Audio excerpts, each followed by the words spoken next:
Hi guys, வணக்கம் and welcome to வெற்றி Tamil IPS academy. So இன்னைக்கான வீடியோவில் நம்ம என்ன பார்க்க போறோம் சொல்றதுக்கு முன்னாடி நம்ம இன்ஸ்டியூட்ல பார்த்தோன்னா எஸ்ஐ மற்றும் பிசிக்காக ஆன்லைன் மற்றும் ஆஃப்லைன் கிளாஸ் அவைலபிளா இருக்குது. ஸோ அது மட்டும் இல்லாம டெஸ்ட் பேச்சஸ்மே அவைலபிளா இருக்கு. எஸ்ஐக்கான டெஸ்ட் பேச் தனியாக போயிட்டு இருக்குது, பிசிக்கான டெஸ்ட் பேச் தனியாக போயிட்டு இருக்குது. ஸோ உங்களுக்கு எது வேணாலும் சரி டிஸ்கிரிப்ஷன்ல கொடுத்துற நம்பர் கால் பண்ணி உங்க டீட்டெயில்ஸை நீங்க வந்து விசாரிச்சுக்கலாம். ஓகேவா?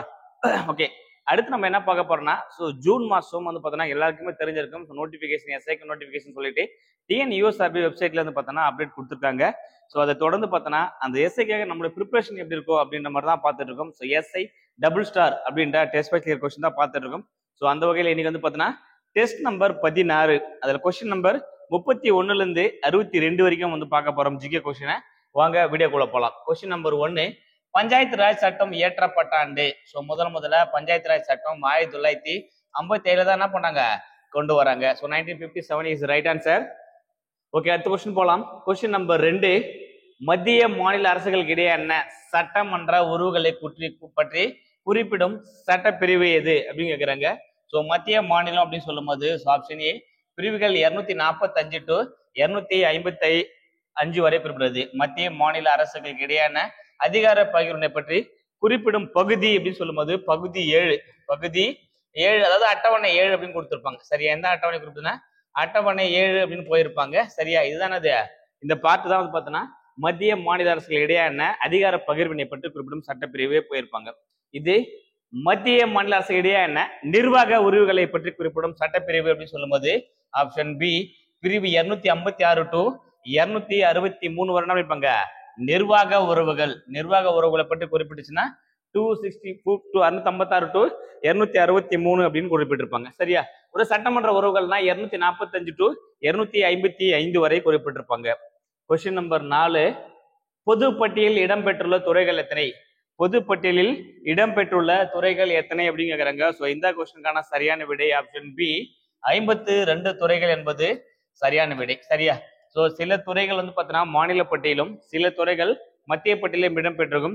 குறிப்பிட்ட துறைகள்லாம் இருக்கு, ரெண்டு இதுலையுமே மத்திய மாநில பொதுவான துறைகளை வச்சிருப்பாங்க. அப்படி பொது பட்டியல மொத்தம் எத்தனை இருக்குது? 52 துறைகள் உள்ளது. ஸோ அந்த வகையில 1976 ஒரு சட்ட திருத்தம் மேற்கொள்றாங்க. இந்த சட்ட திருத்தம் மேற்கொள்ளும் பொழுது எல்லாரும் ஞாபகம் வச்சுக்கோ, 1976 அமெண்ட்மெண்ட் ஆக்ட் பாஸ் பண்றாங்க. இந்த அமெண்ட்மெண்ட் ஆக்ட் பாஸ் பண்ணதுக்கு அப்புறம் பார்த்தீங்கன்னா ஒரு முக்கியமான ஒரு துறை வந்து பார்த்தீங்கன்னா மாநில பட்டியலிருந்து பொது பட்டியலுக்கு மாற்றப்பட்டது. அந்த துறை எது அப்படின்றத மறக்காம கமெண்ட் பாக்ஸ்ல மென்ஷன் பண்ணி விடுங்க. அடுத்த கொஸ்டின் போலாம். கொஸ்டின் 35, 73 மற்றும் 74வது அரசமைப்பு சட்ட திருத்தங்களை பரிந்துரைத்த குழு எது? ஸோ 73 to 74 இதை பார்த்தோன்னா அமெண்ட்மெண்ட் ஆக்டை எந்த குழு வந்து பார்த்தோன்னாக்க பரிசீலனை அப்படின்னு சொல்லும்போது எம்எல் சிங்வி குழு என்பது சரியான விடை. அடுத்த கொஸ்டின் போலாம். கொஸ்டின் நம்பர் 36, 14 வயது வரை இலவச மற்றும் கட்டாய கல்வி அனைத்து குழந்தைகளுக்கும் அளிக்க வகை செய்யும் சட்டப்பிரிவுனா ஆர்டிகல் 45 தான் கரெக்ட். ஸோ இதுல என்ன பண்றாங்க, ஆர்டிகல் 45 இருந்து இப்போ டிவைட் பண்ணி 21A அப்படின்ற ஒரு புதிய கல்வித்துறை ஒரு புதிய ஆக்ட் உருவாக்கி இருப்பாங்க. இது வந்து பார்த்தீங்கன்னா அடிப்படை கல்வி, அது அடிப்படை தொடக்க கல்வி பற்றி குறிப்பிட்ட சட்டப்பிரிவுனா 21A போயிருப்பாங்க. இது அடிப்படை உரிமைகளாகவும் பேரண்ட்ஸ்கள் பார்த்தோன்னா இது அடிப்படை கடமையாகவும் மாற்றுகிறது. கொஸ்டின் நம்பர் 37, தமிழகத்தில் தமிழ் வழி கல்வி பயின்றவர்களுக்கான ஒவ்வொரு பிரிவின் கீழும் இடம் ஒதுக்கப்படும் எவ்வளவு பர்சன்டேஜ்னா 20%. இதுதான் பார்த்தோன்னா பிஎஸ்டிஎம் அப்படின்னு கொடுத்துருப்பாங்க, person study with Tamil medium அப்படின்னு கொடுத்துருப்பாங்க. அந்த நபர் வந்து தமிழ் வழியில் கல்வி பயின்றதுக்கான தகுதி சான்றிதழ் எதாவது இருப்பாங்க, பிஎஸ்டிஎம் சர்டிபிகேட் வந்து வாங்கியிருப்பாங்க. எஸ்ஐலுமே கொடுக்குறாங்க. ஸோ எஸ்ஐ பிசி எல்லாத்துலயுமே டிஎன்பிசி எல்லாத்துலயுமே என்ன பண்ணாங்க, பிஎஸ்டிஎம்க்கு வந்து பார்த்தோன்னா 20% இடஒதுக்கீடு கொடுக்குறாங்க. கொஸ்டின் நம்பர் 38, அதிபர் மக்களாட்சி முறையில் நடைமுறையுள்ள நாடு எது? அதிபர் அப்படின்னு சொல்றாங்க. இப்ப அதிபர் ஆட்சி கனடா, அதிபர் ஆட்சி சொல்லும் போது கனடா வந்து குறிப்பிட்டிருப்பாங்க. எங்கன்னது அதிபர் ஆட்சியா? Brazil, Japan, Britain. So Britain சொல்லும் போது இங்கிலாந்து. ஸோ மன்னர் ஆட்சி எடுத்து போயிருப்பாங்க. கனடா ஒரு அரசு நமக்கு வந்து கொடுத்துருப்பாங்க. ஸோ ஜப்பான், பிரேசில் அப்படின்னு போயிருப்பாங்க. ஸோ அதிபர் ஆட்சி நடைமுறையில் உள்ள நாடு அப்படின்னு கேட்கிறாங்க. ஸோ நடைமுறையில் நாடுன்னு சொல்லும் போது பிரேசில் என்பது சரியான விடை. அடுத்த கொஸ்டின் போலாம். கொஸ்டின் 39, நாடாளுமன்ற ஆட்சி முறையில் அரசின் தலைவர் யார்? நாடாளுமன்ற ஆட்சி முறையில் அரசின் தலைவர் அப்படின்னு கேட்கிறாங்க. இது அரசு அப்படின்னு கேட்டுக்கிறதால சரியா? ஸோ நல்லா பார்க்கணும். நாடாளுமன்ற ஆட்சி முறையில் அரசின் தலைவர் யார் அப்படின்னு கேக்குறாங்க. சோ இந்த அரசு அப்படின்னு போறதால ஆப்ஷன் பி குடியரசுத் தலைவர் என்பது சரியான விடை. அரசியல் அமைப்பு இல்ல அரசாங்கம், அரசாங்கத்தின் தலைவர் அப்படின்னு சொல்லும்போது அரசாங்கம் அப்படின்னு குறிப்பிடும் போது பிரதம மந்திரியை குறிப்பிட்டிருப்பாங்க. அரசு அப்படின்னு போறதால குடியரசுத் தலைவர் இஸ் ரைட் ஆன்சர். அடுத்த கொஸ்டின் போலாம். Question number 40. இந்தியாவில் உள்ள அழுத்த குழுக்களில் தவறானது எது அப்படின்னு சொல்லுவாங்க. எய்ம்ஸ் அது வந்து பார்த்தோன்னா ஹாஸ்பிட்டல் கொடுத்துருப்பாங்க. சரி, all India medical science college அது பார்த்தோன்னா எய்ம்ஸ் அது தனியா போயிருப்பாங்க. Question number 41. மனித உரிமைகள் நாள் அப்படின்னு சொல்லும்போது டிசம்பர் 10. நிறைய முறை இந்த கொஸ்டின் கேட்டாங்க. டிசம்பர் 10 1948ல என்ன பண்ணிருப்பாங்க, முதல்ல மனித உரிமைகள் தினம் வந்து கொண்டாடி இருப்பாங்க. சரியா, உலக அளவில் மனித உரிமைகள் தினமாக அனுஷ்டிக்கப்பட்ட நாள் அது. அடுத்து போலாம். Question number 42. நெல்சன் மண்டேலா விடுதலை செய்யப்பட்ட ஆண்டு. நெல்சன் மண்டேலா சொல்லும்போது கருப்பு இன மக்களுக்காக போராடிய ஒரு நபர் தான் நெல்சன் மண்டேலா. சவுத் ஆப்பிரிக்கா விடுதலை கொடுத்திருப்பாங்க. ஸோ 1990ல விடுதலை பெற்றிருப்பாங்க. அவர் விடுதலை பெற்ற ஆண்டு என்ன பண்ணிருப்பாங்க, அவருக்கு வந்து இந்தியாவின் உயரிய விருதான பாரத ரத்னா விருதும் நெல்சன் மண்டேலாவுக்கும் கொடுத்திருப்பாங்க. அடுத்த கொஸ்டின் போலாம். 43. 42வது சட்ட திருத்தம் செய்யப்பட்ட ஆண்டு அப்படின்னு கேட்குறாங்க. 42 அப்படின்னு சொல்லும்போது முகவரை திருத்தப்பட்ட ஆண்டு, அரசியலமைப்பு குறு அரசியலமைப்பு எல்லாமே தான் போயிருப்பாங்க. 42 ஆக்டிவ் தான் போயிருப்பாங்க. சரியா, அடுத்த கொஸ்டின் போலாம். 44. மூத்த குடிமக்கள் மற்றும் பெற்றோர் நலன்கள் பராமரிப்பு சட்டம் இயற்றப்பட்ட ஆண்டு 2007. மூத்த குடிமக்கள் மற்றும் பெற்றோர் நலன்கள் சொல்லும்போது ஆப்ஷன் பி 2007 அவங்களுக்கான ஆக்டை ப்ரொடியூஸ் பண்ணியிருப்பாங்க. Question number 45. ஒவ்வொரு மாநிலத்திலும் ஒரு மாநில மனித உரிமைகள் ஆணையம் அமைக்க வழிவகை செய்யும் சட்டப்பிரிவு அப்படிங்கிறாங்க. மாநிலத்திலும் மாநில மனித உரிமைகள் ஆணையம், human rights commission committee. Human rights commission committee என்ன பண்றாங்க, உருவாக்கத்துக்கு வழிவகை செய்வது எது அப்படின்னு கேட்கிறாங்க. So question number 45 option C article 21 என்பது சரியா. Article 21 is right answer. Question number 46. தேர்தல் ஆணையம் அமைத்திட வழிவகை செய்யும் அரசியலமைப்பு பிரிவு. தேர்தல் ஆணையம் அப்படின்னு கேட்கிறாங்க. ஸோ இப்போ இந்திய எலெக்ஷன் ஆணையம் இருக்குல்ல, எலெக்ஷன் கமிட்டி, அது அமைத்தர வழிவகை சட்டப்பிரிவுனா article 364. Article 364 is right answer. Question number 47. வாக்காளர் சரிபார்க்கும் காகித தணிக்கை சோதனை தேர்தலில் எந்த ஆண்டு அறிமுகப்படுத்துறது? விவிபிஏடி அப்படின்னு போயிருப்பாங்கல்ல, விவிபிஏடி அதுதான் பார்த்தோன்னா ஓட்டர் வெரிஃபைடு அந்த இது மிஷின் போயிருப்பாங்கல்ல. அது வந்து பார்த்தோன்னா 2014 எலெக்ஷன் தான் கொண்டு வந்தாங்க. நோட்டா அறிமுகப்படுத்தப்பட்ட தேர்தலும் 2014 EVM machine electronic voting machine மூலம் கொண்டு வந்ததும் 2014 இன்ட்ரோடியூஸ் பண்ணியிருப்பாங்க. Question number 49. மக்களால் தேர்ந்தெடுக்கப்படும் பிரதிநிதிகள் வாக்களித்து தேர்வு செய்ய முறை. மக்களால் தேர்ந்தெடுக்கப்படும் பிரதிநிதிகள் வாக்களித்து தேர்வு செய்ய முறைன்னா சொல்லுவாங்க மறைமுக தேர்தல் என்று அழைக்கப்படும். அதுக்கு பேர் தான் மறைமுக தேர்தல். என்ன ரீசன் அப்படின்னு பார்த்தோன்னாக்கா, இப்போ நம்ம வந்து என்ன பண்றோம், மக்களை தேர்ந்தெடுத்து பிரதிநிதி அப்படின்னு சொல்லி இருப்பாங்க, எம்எல்ஏ எம்பி நம்ம ஓட்டு போட்டு செலக்ட் பண்றோம். இந்த எம்எல்ஏ எம்பில என்ன பண்ணுவாங்க, அவங்க ஒரு ஓட்டு போட்டு அவங்க வாக்களித்து தான் பண்றாங்க குடியரசுத் தலைவரை தேர்ந்தெடுக்கிறாங்க, சட்டமன்ற மேலவை உறுப்பினர்களை தேர்ந்தெடுக்கிறாங்க, நாடாளுமன்ற மேல உறுப்பினர் தேர்ந்தெடுக்கிறாங்க, சபாநாயகரை தேர்ந்தெடுக்கிறாங்க. இதுல என்னது மறைமுக தேர்தல். அழுத்த குழுக்கள் அப்படின்னு அழைப்பாங்க. மறைமுக தேர்தல் is right answer. Question number 50. நல்ல எனும் அடைமொழி பெற்று வரும் நூல் எது? இப்ப நல்ல குறுந்தொகை அப்படின்னு போயிருப்பாங்க. நற்றினை, நல்ல குறுந்தொகை, ஓங்கு பரிபாடல், கலித்தொகை, அதனோடு இருப்பாங்க. ஸோ ஐங்குறு நூறு, அகம் மற்றும் புறம் அப்படின்னு இருப்பாங்க. ஸோ 8 தொகை நூலா பிரிச்சிருப்பாங்க. அதுல நல்ல என் நடைமுறையை பெற்ற நூல் வந்து பார்த்தீங்கன்னா குறுந்தொகையை அழைப்பாங்க. அடுத்த கொஸ்டின் போலாம். 51. தமிழக அரசின் பரிசினை பெற்ற சா சமுத்திரம் அவர்களின் சிறுகதை படைப்பு எது அப்படின்னு கேட்கிறாங்க. ஸோ இது வந்து பார்த்தீங்கன்னா தமிழக அரசு அவார்டு வாங்கிட்டு கேட்கிறாங்க. தமிழக அரசின் அவார்டு அப்படின்னு சொல்லும்போது குற்றம் பார்க்கல இஸ் ரைட் ஆன்சர். தமிழக அரசுன்னு சொல்லும்போது குற்றம் பார்க்கலா, தமிழக அரசுனா குற்றம் பார்க்கில். ஸோ வேரில் பழுத்த பழ சாகித்ய அகாடமி, வேரில் பழுத்த பழ சாகித்ய அகாடமி விருது வந்து கொடுத்துருப்பாங்க. சரிங்களா, ஓகே. ஸோ தமிழக அரசின் பரிசுன்னு கேட்ட குற்றம் பார்க்க என்பது சரியான விடை. வேரில் பழுத்த பழம் அப்படின்னு சொல்லும்போது சாகித்ய அகாடமி விருது வந்து கொடுத்துருப்பாங்க. சாகித்ய அகாடமி விருது வந்து வாங்கினதும் பார்த்தோன்னா வேரில் பழுத்த பழ. ஸோ எல்லாமே அவர் தான், சமுத்திரம் அவர்கள் தான். Question number 52. கேடில் விழுச்செல்வம் கல்வி ஒருவருக்கு மாடல்ல மற்றையவை.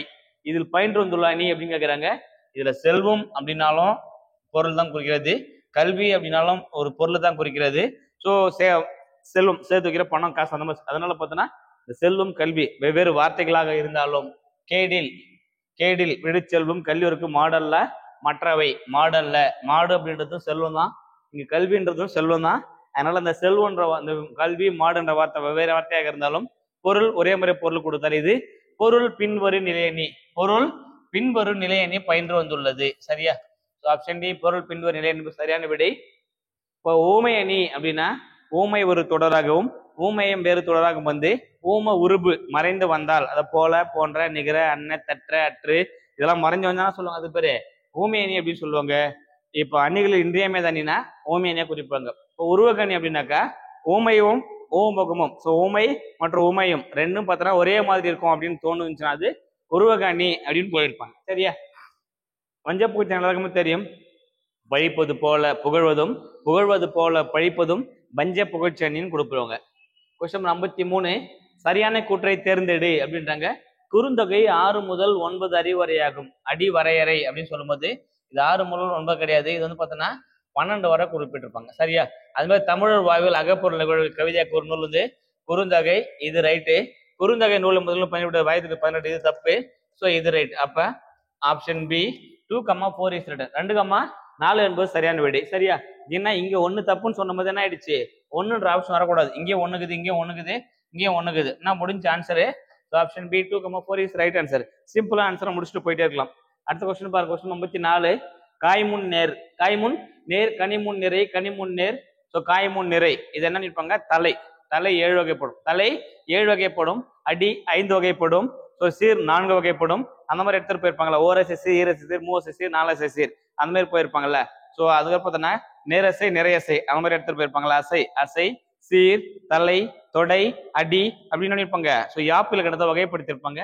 அதன்படிதான் நம்ம பார்க்க போறது பார்த்தோன்னா தலையை தான் நம்ம வந்து பார்க்க போறோம், தலை தான் நம்ம வந்து பார்க்க போறோம். ஸோ கொஸ்டின் நம்பர் 54 ஆன்சர் பார்த்துடலாம். எல்லாமே என்ன இருக்குது, ஸ்ட்ரெயிட்டா தான் இருக்குது. காய்முன் நேர்னு சொல்லும்போது வெண்சீர் வெண்டலை, கனிமுன் நிறைன்னு சொல்லும்போது ஒன்றிய வஞ்சித்தலை, கனிமுன் நிறை அப்படின்னு சொல்லும்போது கனிமுன் நேர் சொல்லும்போது ஒன்றா வஞ்சித்தலை, காய்முன் நிறை என்பது களித்தலையை குறிக்கிறது. ஸோ இது எல்லாமே கரெக்டாக தலை. So option E 1 2 3 4 is right answer. 1 2 3 4 என்பது சரியான விடை. அடுத்த கொஸ்டின் போகலாம்.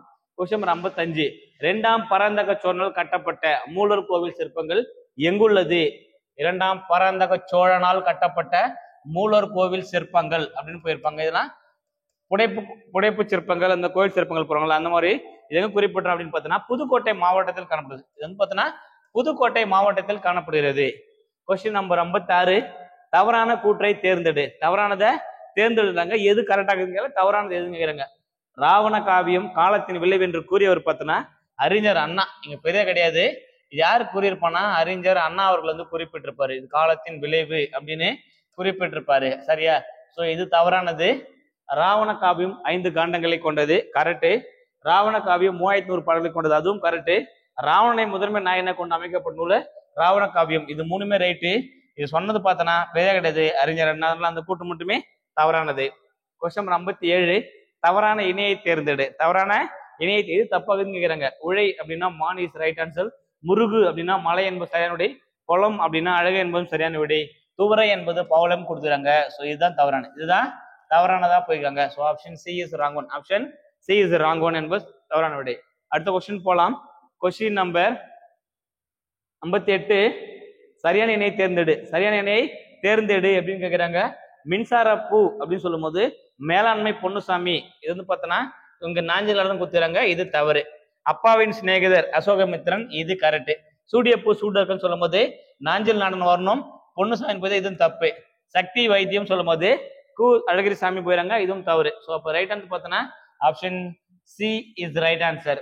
அடுத்த கொஸ்டின் போகலாம். கொஸ்டின் 59 திருத்தக்க தேவரின் காலம். திருத்தக்க தேவர் அப்படின்னு சொல்லும் போது ஏன்னா என்ன நினைப்பாங்க இவரு, ஸோ நரி விருத்தம் வந்து எழுதியிருப்பாரு. இன்னொரு திருத்தக்க தேவர் நினைப்பதுன்னா மனநூல் காமநூல் என்று அழைக்கப்படுகின்ற சீவக சிந்தாமணி எழுதுவதுன்னு பார்த்தோன்னா திருத்தக்க தேவர் தான். 50 காப்பியங்கள் ஒன்று அதை எழுதியிருப்பாரு. ஸோ இதுக்கான சரியான விடை பார்த்தோன்னா ஆப்ஷன் சி 9ஆம் நூற்றாண்டு என்பது சரியான விடை. 9th century is right answer. அடுத்த கொஸ்டின் போகலாம். கொஸ்டின் நம்பர் 60 இந்திய தேசிய இராணுவத்தின் இதயம் ஆன்மாவும் தமிழர்கள் தான் என்று கூறியவர் யார் அப்படின்னு சொல்லும்போது வின்சென்ட் சர்ச்சில். கேப்டன் தாசனா இதயம் ஆன்மாவும் தமிழர்கள் தான் என்று கூறியவர் யார் அப்படின்னு பார்த்தீங்கன்னாக்க ஸோ இந்த கொஸ்டின் சரியான விடை பார்த்தனா ஆப்ஷன் டி முத்துராமலிங்கமா இல்லையே. இது வந்து யார் குறிப்பிட்டிருப்பானா வின்ஸ்டன் சர்ச்சில். வின்ஸ்டன் சர்ச்சில் அவர்கள் வந்து குறிப்பிட்டிருப்பாங்க. கொஸ்டின் நம்பர் 61 தவறான இணையை தேர்ந்தெடு. தவறான இணையை தேர்ந்தெடு அப்படின்றாங்க. தவறான இணையை பார்க்கலாம். வெற்றி 14 துறைகள் கரெக்டு, உழிஞ்சை 8 துறைகள் கரெக்டு, காஞ்சி 20 துறைகள் கரெக்டான வாகைன்றது 12 துறைகள் போயிருப்பாங்க. ஸோ வாகை தான் அது தவறாக காணப்படுகிறது. அடுத்த கொஸ்டின் போலாம். Question number 62 final question. புது கவிதையின் தந்தை. புது கவிதையின் தந்தை அழைக்கப்பட்ட பார்த்தீங்கன்னா நான் பிச்சமூர்த்தி அவர்கள். நான் பிச்சமூர்த்தி அவர்கள் தான் புது கவிதையின் தந்தை என்று அழைக்கப்படுகிறார். So Pichamurthy is right answer. இப்போ பாரதியார் அப்படின்னு கொடுக்கும்போது என்ன பாரு புது கதையின் முன்னோடி. புது கதையின் முன்னோடி அப்படின்னு சொல்லுவோம் பார்த்தீங்கன்னா பாரதியார் குறிப்பிட்டிருப்பாங்க. ஏன்னா இவரு என்ன பண்ணிப்பாரு நிறைய புது கவிதைகளை எழுதியிருப்பாரு. சிந்துக்கு தந்தை, சிந்துல அதிகமாக கையாண்டதால் இவரு சிந்துக்கு தந்தை அப்படின்னு குறிப்பிடுவாங்க. இவர் நினைப்பாங்க செந்தமிழ் தேனி, செந்தமிழ் தேனி அப்படின்னு குறிப்பிட்டிருப்பாங்க. அதுக்கப்புறம் வேற என்ன போயிருப்பாங்க அறம் பாட வந்த அரவன், மரம் பாட வந்த மரவன், மகா கவி எல்லாமே யாரதான் குறிப்பிடுன்னு பார்த்தோன்னாக்கா ஸோ பாரதியார் குறிப்பிடுவாங்க. இங்க பாரதிதாசன் சொல்லும் போது பாவேந்தர், அவருடைய இயற்பெயர் என்னவங்க சுப்பு ரத்தினதாசன், பாவேந்தர் போயிருப்பாங்க. அதுக்கப்புறம் புரட்சி கவி அதெல்லாம் யார் குறிப்பிடுவாங்கன்னா பாரதிதாசனை குறிப்பிடுவாங்க. சரிங்களா? ஓகே. ஸோ இன்னைக்கு பார்த்த இந்த 32 கேள்விகளுமே ரொம்ப ரொம்ப யூஸ்ஃபுல்லாக இருக்கும்னு நினைக்கிறேன். அப்படி யூஸ்ஃபுல்லாக வீடியோ இருந்துச்சுன்னா இந்த வீடியோக்கு ஒரு லைக் பண்ணுங்க. ஸோ முடிஞ்ச வரைக்கும் உங்க ஃப்ரெண்ட்ஸுக்கும் ஷேர் பண்ணி விடுங்க. உங்களுக்கு ஏதாவது டவுட்ஸ் இருந்தால் கமெண்ட் பாக்ஸ்ல மறக்காம மென்ஷன் பண்ணி விடுங்க. ஸோ தொடர்ந்து நம்ம உங்க சப்போர்ட் கொடுத்துட்டே இருங்க. ஸோ எங்க சைட்லேருந்து எங்கள் எஃபோர்ட் நாங்கள் வந்து கொடுத்துக்கிட்டே இருக்கிறோம். ஸோ இன்னொரு வீடியோவில் இன்னொரு கண்டென்ட்டோட உங்களை மீட் பண்ணுறோம். ஸோ தொடர்ந்து இணைந்திருங்கள். பயணிப்போம் அரசு அதிகாரிகளே. வெற்றி தமிழ் ஐபிஎஸ் அகாடமியுடன். நன்றி, வணக்கம். Thank you so much.